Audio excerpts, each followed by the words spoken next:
तो चलिए बढ़ते हैं आज की कहानी की ओर। दोस्तों, मेरा नाम महेश है। मैंने अपनी जिंदगी में भूत प्रेत गतिविधियों को महसूस किया है।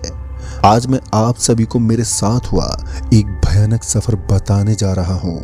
मैं कर्नाटक में रहता हूँ और कर्नाटक में एक बार मेरी बीवी की तबीयत खराब हो गई थी और उसकी खराब हालत के चलते मैं उसे शहर के अस्पताल में ले गया। डॉक्टर मेरी बीवी की बीमारी को पकड़ नहीं पाए और उसे दूसरे शहर में भेज दिया। मुझे तो टेंशन हो रही थी कि आखिर मेरी बीवी को ऐसा क्या हुआ कि वो इतनी बीमार हो गई है। मेरे साथ मेरी बेटी भी थी जिसका नाम कौशल्या था। कौशल्या की उम्र तकरीबन 18 साल की थी और वो भी काफी समझदार हो गई थी। खैर, मैं बाहर का खाना नहीं खाता था तो मेरी बेटी ने मुझे काफी समझाया, लेकिन मैं एक दिन तक ऐसे ही भूखा रहा। वो क्या था कि बाहर का खाना खाने से पता नहीं क्यों लेकिन मेरे पेट में अचानक ही दर्द होने लगता है और वो दर्द इतना भयानक होता है कि मैं उसे बर्दाश्त करने में असफल रहता हूँ। यानी कि मैं उस बहुत तेज दर्द को सह नहीं पाता और इसी डर के मारे मैंने आजकल बाहर का खाना छोड़ दिया था। उसके बाद हमें पता चला कि मेरी बीवी की तबीयत अब सुधार में है और वो धीरे धीरे होश में आ रही है, साथ ही अब वो खतरे से बाहर है। तब जाकर मुझे चैन की सांस मिली। तभी मेरी बेटी कौशल्या ने कहा, पापा, मम्मी की तबीयत तो थोड़ी बहुत ठीक हो गई है और उन्हें तो अस्पताल में भर्ती रखा जाएगा और वैसे भी मम्मी के पास तो मामा आने ही वाले हैं, तो क्यों ना मम्मी को अस्पताल में छोड़कर हम दोनों घर चले जाएं और फिर खाना वाना खाने के बाद वापस लौट जाएंगे। मुझे भी कौशल्या की बात कहीं ना कहीं ठीक ही लगी क्योंकि उसे भी मेरी फिक्र थी। क्योंकि मैं बाहर का खाना नहीं खाता था इसलिए मैंने उसकी बात मान ली और फिर हम दोनों मेरे साले साहब के आते ही उस अस्पताल से निकल पड़े। जैसे हम दोनों अस्पताल से निकले थे तो हम इस बार इस रास्ते के बारे में नहीं जानते थे क्योंकि रात होते ही मेरी आंखें धोखा खाने लगती, यानी कि रात में मैं रास्ते को भूल जाता था। लेकिन वो तो अच्छा था कि मेरे पास फोन था और फोन में मैप से हम किसी भी रास्ते को देख सकते हैं। तो मैंने गाड़ी में मैप चला लिया और फिर उस अस्पताल से निकल पड़े। मैं और मेरी बेटी कौशल्या अस्पताल से निकलते हुए आपस में बात ही कर रहे थे कि तभी कौशल्या ने कहा, पापा, आपको नहीं लगता कि आजकल हमारे घर में कुछ अजीब सा हो रहा है? कौशल्या की बात में दम तो था क्योंकि पिछले 1-1.5 महीने से घर में हर किसी की तबीयत बिगड़ जाती है और हर बार पैसे खर्च होने का खतरा ही मंडराता रहता है। हम उस गुवाहाटी नाम के रास्ते को अभी पार ही कर रहे थे कि तभी कौशल्या ने आवाज देते हुए कहा, अरे पापा, वो लिफ्ट मांग रहा है। जब मैंने गाड़ी की विंडो से देखा तो मैं हैरान रह गया क्योंकि इस सड़क के बगल में मुझे कोई भी नजर ही नहीं आ रहा था। मैंने कौशल्या से कहा, बेटा, ये समय मजाक करने का नहीं है, लेकिन वो बार बार हट कर रही थी कि उसने अभी अभी सड़क के किनारे किसी को लिफ्ट मांगते देखा है और मुझे उसकी बातों पर बिल्कुल भी विश्वास नहीं हो रहा था। गाड़ी थोड़ी और आगे बढ़ी ही थी कि तभी अचानक ही मेरी गाड़ी के सामने कोई कुत्ता नजर आया और वो कुत्ता ना जाने कैसे लेकिन मेरी गाड़ी से टकरा गया और गाड़ी का टायर उसे कुचलते हुए आगे बढ़ गया। उस रास्ते के दोनों तरफ घनी झाड़ियां थी और लंबे लंबे पेड़ पौधे नजर आ रहे थे, इसलिए उस रास्ते में एक आम इंसान का डर जाना भी एक लाजमी सी बात थी। कौशल्या ने मुझे मुड़कर देखा तो पता चला कि वो कुत्ता सड़क से चिपक गया था। उसका खून पूरी सड़क पर फैला था जिसे देखने से ही कौशल्या को उल्टी करने का मन होने लगा। किसी तरह मैंने कौशल्या को संभाला और उसे बताया कि सड़क पर ऐसी दुर्घटनाओं का होना एक आम बात है। और फिर इसी बीच मेरा ध्यान भटक गया और गाड़ी पक्की सड़क से नीचे उतर गई। गाड़ी के डिवाइडर को पार करके वो एक पेड़ से टकरा गई।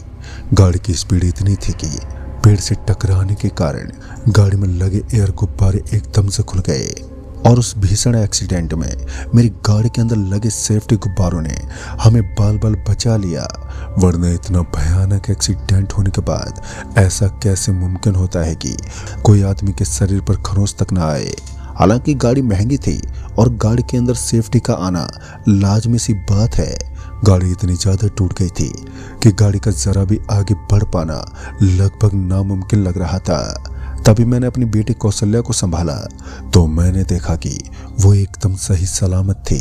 फिर जब मैं गाड़ी से नीचे उतरा तो मैंने देखा कि गाड़ी का आगे वाला हिस्सा पेड़ से टकराने के कारण बहुत ही ज़्यादा डैमेज हो गया था, जिस वजह से मैंने गाड़ी को स्टार्ट करने की कोशिश तो की, लेकिन उसकी कंडीशन को देखकर ये साफ जाहिर हो गया था कि अब गाड़ी आगे नहीं जा पाएगी।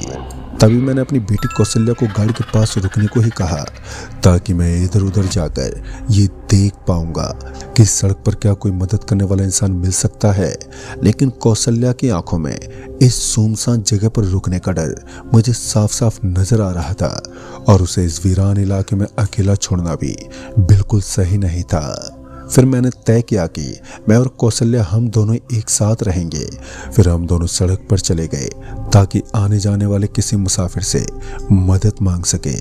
फिर कुछ देर तक हम किसी गाड़ी के गुजरने का इंतजार करने लगे, लेकिन हैरानी की बात तो ये थी कि यहाँ से किसी भी गाड़ी का गुजरना लगभग ना के बराबर था। अब तक यहाँ से एक भी गाड़ी नहीं गुजरी थी। फिर कुछ देर के बाद वो हुआ जिसका मुझे डर था। अचानक ही हल्की हल्की बूंदा बांदी होने लगी, और ऐसी हालत में हम रुके भी तो कहाँ रुके। अगर बारिश में भीगे तो बीमार होना तय था। मैं अपनी बेटी कौशल्या को लेकर एक पेड़ के नीचे चला गया और वहां पर किसी गाड़ी के गुजरने का इंतजार करने लगा। फिर थोड़ी देर के बाद कोई गाड़ी तो नजर ही नहीं आई, लेकिन वहां से थोड़ा सा आगे एक मकान दिखाई दे रहा था।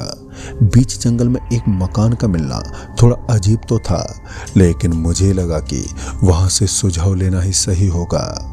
इसलिए मैं और मेरी बेटी कौशल्या हम दोनों उस छोटे से घर के पास गए और दरवाजा खटखटाने लगे।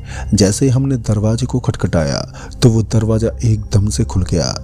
अंदर हमें कोई नजर ही नहीं आ रहा था, और इसी बीच हमारे पीछे से किसी ने आवाज दी, भाई साहब कोई काम था क्या आपको?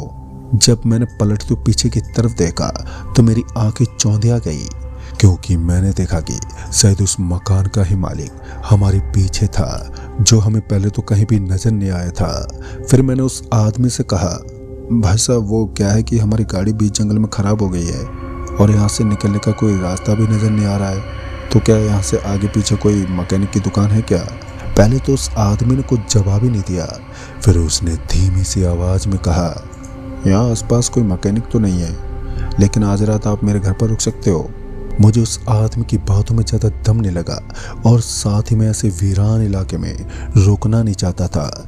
इसलिए मैंने उस आदमी के घर रुकने से साफ मना कर दिया, क्योंकि मेरे साथ मेरी जवान बेटी कौशल्या थी, और ऐसी हालत में इस जंगल के बीचों बीच मकान में रुकना मेरे लिए किसी बेवकूफ़ी से कम नहीं था। इसलिए मैंने ना रुकने का ही सही फैसला समझा।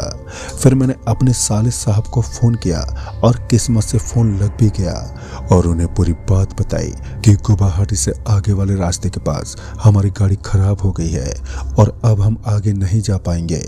तभी उन्होंने बताया कि वो जल्दी से वहां पहुंच जाएंगे।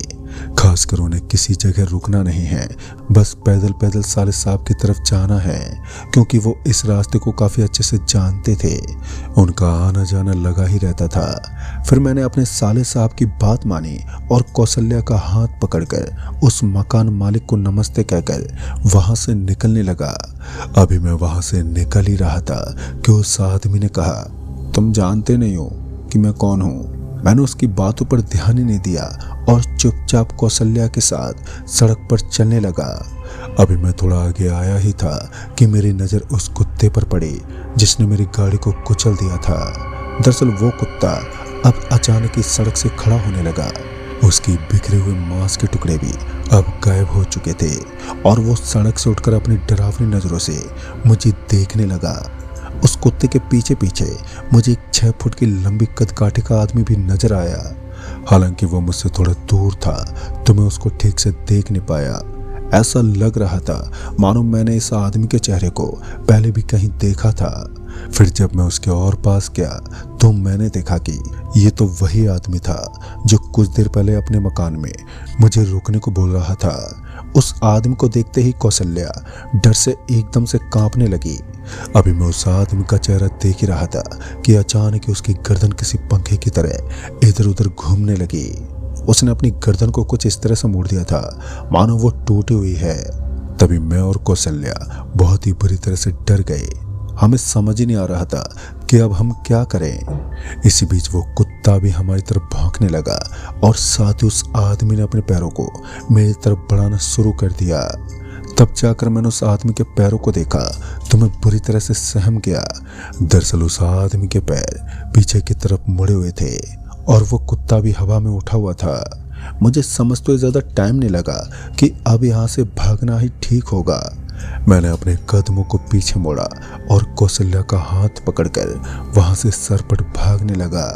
फिर हम दोनों जब उस मकान के पीछे की तरफ भाग रहे थे तो हमें ऐसा लग रहा था और हम खतरे में फंस रहे हैं, क्योंकि आगे आगे तो रास्ता और भी भयानक और डरावना महसूस हो रहा था। ज़्यादा भागने की वजह से कौशल्या की हालत और भी खराब होने लगी। उसकी सांसें उखड़ रही थी, इसलिए हम दोनों सड़क के किनारे थम गए और वहीं पर पीछे मुड़कर देखने लगे। तो अब तो हमारे पीछे भी कोई नजर नहीं आ रहा था, इसलिए हम दोनों वहीं सड़क के किनारे थमे रहे। ऊपर से बारिश भी अभी तक चालू थी। हल्की हल्की बारिश होने के कारण ज़्यादा दिक्कत तो नहीं हो रही थी, लेकिन पूरे कपड़े जरूर भीग गए थे। जैसे हम दोनों सड़क के किनारे थमे हुए थे तो पता नहीं क्यों, लेकिन 2-3 पल के बाद वहां एकदम से हवा आने लगी, जैसे अब कुछ होने वाला है। फिर पता नहीं कहां से, लेकिन एक कुत्ता हमारे सामने आकर जोर जोर से भौंकने लगा, मानो हमने उस कुत्ते का कुछ बिगाड़ दिया हो। तभी मैंने एक पत्थर उठाया और उसकी तरफ फेंक दिया। पत्थर फेंकने के बावजूद भी उस कुत्ते पर कोई असर ही नहीं हुआ, मानो ये कुत्ता इंसानों का मांस खाने वाला हो। मैं और कौशल्या दोनों को ही उस कुत्ते से डर लग रहा था, इसलिए हम दोनों ने एक दूसरे के हाथ कसकर पकड़ रखे थे। फिर कुछ ऐसा हुआ जिसके बारे में हम दोनों ने कभी सोचा तक नहीं था। दरअसल उस कुत्ते के पीछे से एक बहुत तेज रोशनी चमकने लगी और उस रोशनी की चमक से मेरी और कौशल्या दोनों की आंखें झपक रही थी। ऐसा लग रहा था मानो वो रोशनी हमको फाड़ देगी। जैसे जैसे रोशनी कम हो रही थी तो वैसे वैसे मुझे एक आदमी भी नजर आ रहा था, जिसके हाथ में लोहे की एक रॉड थी जो खून से सनी हुई थी। वास्तव में ये वही बंदा था जिसने हमें अपने मकान में रुकने को बोला था। मैं इसकी भावनाओं को पहले ही समझ गया था कि आखिर हमसे ये क्या चाहता है। अपनी जान बचाने के लिए मैं पीछे पलट गया और अपनी बेटी कौशल्या के साथ वहां से भागने लगा, लेकिन आज मेरी सारी कोशिशें नाकाम हो रही थी। बार बार वही आदमी अपना बदनाम चेहरा लेकर मेरे सामने आ जाता। मैं और कौशल्या इतनी बुरी तरह से डर गए थे कि हमें समझ नहीं आ रहा था कि हम करे तो करे क्या। तभी कौशल्या ने देखा कि सामने सड़क की तरफ से एक गाड़ी आ रही थी। कौशल्या सड़क पर खड़ी हुई और उस गाड़ी को रुकवाने की कोशिश करने लगी। गाड़ी हमारे पास आकर रुकी तो हमने देखा कि ये हमारे साले साहब ही थे। जैसे वो हमारे पास पहुंचे तो मैं और कौशल्या गाड़ी का दरवाजा खोलकर झट से गाड़ी के अंदर बैठ गए और फिर हमारी गाड़ी तुरंत ही वहां से निकल गई। उसके बाद मैंने पीछे मुड़कर नहीं देखा और फिर हम घर पहुंच गए। घर पहुंचकर साले साहब ने बताया कि मेरी वाइफ के पास तो उनकी बीवी या कौशल्या की मामी है। तब जाकर मुझे राहत मिली और उसके बाद साले साहब ने बताया कि उस रोड के ऊपर काफी सालों पहले एक आदमी अपने बहुत ही प्यारे से कुत्ते के साथ रहता था, लेकिन जब प्यार हद से ज्यादा बढ़ जाता है तो उसका खात्मा भी बहुत भयानक होता है। ऐसा ही उस आदमी के साथ हुआ। एक दिन किसी गाड़ी वाले ने उस कुत्ते को टक्कर मार दी और उसके बाद वो कुत्ता वहीं तड़प तड़प कर मर गया। उसके मरने के बाद वो आदमी भी अकेले अपनी जिंदगी को जी नहीं पाया और ज्यादा प्यार होने के कारण एक दिन वो भी चल बसा। लेकिन दोस्तों, उस दिन के बाद उस आदमी ने अपना बदला लेना शुरू कर दिया और आज वो रात में गुजरने वाले गाड़ी वालों को मारने की कोशिश करता है, जो उस कुत्ते को कुचल देता है। तो दोस्तों, इस कहानी में बस इतना ही। कहानी आपको पसंद आई हो तो वीडियो को लाइक शेयर जरूर कर दें और साथ ही हमें नीचे कमेंट बॉक्स में जरूर बताएं। तो ऐसे एक और नई कहानी के साथ तब तक के लिए बाय एंड टेक केयर।